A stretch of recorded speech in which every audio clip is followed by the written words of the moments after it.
대출에 대해서 좀 궁금해 하셨어요. 어떤 부분이 궁금하실까요? 저 같은 경우는 이제 직장인도 아니고 집에서 있는 전업주부인데 보통 직장인들은 이제 신용대출이 나오잖아요. 저 같은 경우는 이제 전업주부다 보니까 대출이 조금 힘든데 그 부분을 어떻게 해결을 할 수 있는지 제가 대출이 가능한지 그래야 잔금을 이제 치를 수가 있으니까 그런 두려움도 좀 있거든요. 그래서 가능한지 한번 여쭤보고 싶어요. 일단 이제 주택담보대출을 받으실 거예요. 네. 우리가 경매로 낙찰받아서 받는 대출을 경락잔금대출이라고 하는데요. 이것도 주택담보대출 중에 하나예요. 그러니까 결국은 집을 낙찰받고 나서 이것을 담보로 대출을 받는 거기 때문에 신용대출하고는 좀 달라요. 근데 주택담보대출도 일정 소득이나 이런 게 필요하긴 합니다. 혹시 주택담보대출을 이전에 받아보셨어요? 아니요, 받아본 적 없습니다. 그러시죠. 네. 그래서 집을 담보로 대출을 받을 때는 공식이 있어요. 그래서 3가지 공식을 일단 익혀 놓으셔야 되는데 지금 한번 말씀드릴게요. 먼저 LTV라고 집의 가치를 비교해서 대출을 받는 거예요. 그래서 경매로 낙찰 받으면 낙찰가의 80% 혹은 감정가의 70% 중에 낮은 금액으로 대출이 되거든요. 이게 이제 LTV를 기준으로 하는 거예요. LTV? 그러니까 네, 저렴하게 낙찰을 받으면 낙찰가의 80%, 때로는 90%까지도 대출이 나옵니다. 근데 이게 LTV만 보는 게 아니라 DTI라는 걸 봐요. 방금 말씀하신 소득 관련된 이야기예요. 그래서 내 소득 대비해서 40% 안쪽으로 대출을 받아라 라고 하는데 소득 증빙이 없으니까 나는 소득이 딱히 없고 집에서 이제 아이들을 키우는 게 내 직업인데 소득 증빙을 어떻게 하냐? 이럴 때는 인정소득으로 하실 수가 있습니다. 그래서 보통 소득 증빙을 할 때는 근로소득자는 이제 원천징수 영수증을 하고요. 사업소득자는 사업소득에 대한 서류를 내는데 주부는 카드를 이용한 것으로 이제 인정소득을 할 수가 있어요. 제 이름으로 된 카드 말씀하시는 거죠? 맞아요. 남편 이름으로 된 거는 남편의 소비로 들어가는 거고요. 그래서 주부라도 가족 카드 쓰지 마시고 본인 명의의 카드를 쓰시라고 말씀드리는 거죠. 그래서 내가 생활비를 카드로 쓰잖아요. 그러면 이 소비를 소득으로 인정을 해주는 거예요. 이제 매년 그 기준 금액이 조금씩 달라지긴 하는데 연간 한 2,400만 원 정도의 카드 사용료가 있다면 이걸 소득 한 5천 정도까지 확인을 해줍니다. 그래서 인정소득은 최대 5천까지예요. 더 이상은 이제 소득을 증빙을 해주지 않거든요. 카드 사용료가 막 1,000만 원, 2,000만 원, 3,000만 원, 5,000만 원이라 하더라도 결국은 최대 소득은 5천까지 인정을 해주는 거죠. 소득 인정이 5천까지 되는 거는 꽤 괜찮은 거거든요. 보통 근로소득자들도 뭐 젊으신 분들은 이것저것 다 떼고 하면은 뭐 소득 인정 금액이 막 3천 뭐 이렇게 될 때도 많아요. 그럴 때는 자기의 소득보다는 오히려 그냥 카드 인정소득으로 하는 게 더 많은 대출을 나올 수도 있습니다. 그러면은 카드 이용 금액이 전년도 1년치가 2,400 이상일 경우에는 인정소득을 5천을 해준다는 말씀이신 거죠? 지금은 한 2,500 정도 쓰시면은 5천이 되고요. 2,400이다 그러면 조금씩 낮아지는 거죠. 그 요율표가 있어요. 그리고 또 하나가 DSR이라는 게 있어요. DSR은 내가 가지고 있는 다른 기존의 대출까지 고려하는 거예요. 그래서 이렇게 대출이 많은데 이 대출들을 다 원금까지 어떻게 갚을래? 라는 거를 계산을 하는 거거든요. 그래서 기존 대출이 만약에 어느 정도 있다. 특히 기간이 짧은 대출, 주택담보대출은 기간이 길어서 보통 한 30년 정도 되거든요. 더 길게 40년까지 받으시는 분들도 계신데 이런 대출은 전체 기간은 이제 30년으로 나누다 보니까 그래도 DSR에 크게 문제가 없어요. 그런데 신용대출 같은 경우에 기간이 1년짜리다. 그러면 1,000만 원이라고 해도 한 달에 100만 원씩은 잡아먹잖아요. 그래서 기간 짧은 대출이 있으시면 DSR에 문제가 있을 수도 있습니다. 그래서 혹시 기존 대출 있으세요? 아니요, 없습니다. 그러면 일단 카드는 충분히 사용하셨나요? 아유, 카드 엄청나게 썼습니다. 아쉬울 정도로 엄청나게 썼습니다. 이제 LTV는 어차피 낙찰 받은 후에 나오는 거고 네. DTI는 카드로 인정소득 5천만 원까지 가능하시고 DSR은 기존에 대출이 없으시기 때문에 네. 문제가 없어요. 질문 있습니다. 네. 제가 대출은 없는데 저희 남편이 있을 경우에는 합산을 하는 건가요? 아니요. 대출은 차주 단위예요. 차주라는 게 대출의 명의를 가지는 거죠.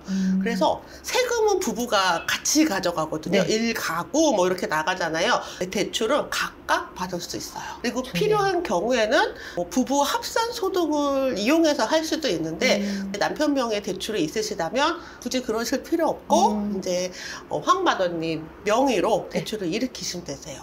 근데 이게 주택담보대출에 대한 거고요. 최근에는 사업자 대출도 많이 하고 있어요. 그러니까 주택담보대출은 이 주택을 담보로 하는 대출이지만 이거 아니고 이제 매매사업자를 전문으로 하시는 분들 같은 경우에는 내가 이것을 매매하는 것을 사업으로 하는 사람이다. 그러니까 주택담보대출이 아닌 사업자 대출로 내주세요 라고 하면 은행에서는 일반 개인 명의의 주택담보대출이 아닌 사업자 명의의 사업자 대출을 또 내어줍니다. 그러면은 그 사업자가 이제 부동산 관련된 종목의 사업자여야겠네요. 일단 매매사업자 대출은 매매사업자를 위한 대출이고요. 또 때로는 매매사업자가 아닌 일반 사업자를 위한 대출도 또 따로 있어요. 그래서 각각 조건은 다르긴 한데 일단 사업자 대출이 아까 말씀드린 주택담보대출과 다른 점은 DSR을 보지 않는다는 거예요. 그러니까 기존에 소득이나 기존 대출이 많이 있으신 분들은 개인 대출로 더 이상 안 될 때 사업자 대출을 받을 수 있어요. 다만 이게 장점만 있는 게 아니고요. 단점도 있어요. 그래서 금리가 조금 더 높고 비용도 조금 더 많이 들어가고 그리고 사업자 대출의 조건이 딱 이렇게 픽스되어 있는 게 아니라 시기에 따라서 약간씩 달라집니다. 그래서 어떤 때는 사업자 대출이 뭐 굉장히 타이트하게 좀 안 될 때도 있고 지금은 사업자 대출이 잘 나오는 편이지만 이제 정치적인 정책에 따라서 사업자 대출은 잘 되는 때가 있고 잘 안 되는 때가 있어요. 그래서 지금은 꽤 괜찮은 조건으로 사업자 대출을 받으실 수도 있어요. 그러면 일단 종잣돈이라는 거의 용도는 처음에 경매 받을 때 10%에 대한 금액을 말씀하신 거고 그 다음에 잔금을 치를 때는 대출을 받을 수가 있는데 그 대출은 경매 받은 집에 대한 대출이라고 생각을 하면 될 것 같고 그때 보는 게 뭐 DTV랑 LTV랑 DTI랑 DS 그 세 개를 다 보는 거죠? 세 개 다 보고요. 셋 중에서 가장 낮은 금액으로 나옵니다. 세 개를 다 봤을 때 가장 낮은 금액으로 나오는데 만약에 제가 가진 대출, 기존에 했던 대출이 있을 경우에는 사업자 대출도 가능하다. 하지만 사업자 대출이 장점은 소득에 크게 연연하지 않으셔도 돼요. DSR이나 이런 것들에 좀 자유롭죠. 자유로우나 이제 금리 같은 게 조금 높을 수 있다라는 단점이 있다는 말씀이신 거죠.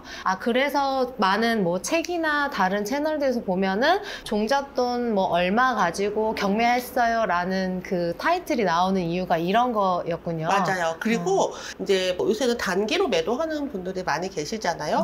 아니면 낙찰받고 전세로 세팅을 한다던가 최근에는 전세가보다 싸게 낙찰받는 물건들도 있거든요. 그렇게 되면 잠깐 대출을 융통을 하는 거예요. 일단 낙찰을 받고 바로 임대를 놓을 수는 없고요. 잔금을 해야 소유권이 이전되잖아요. 잔금을 할 때 대출을 이용할 수밖에 없죠.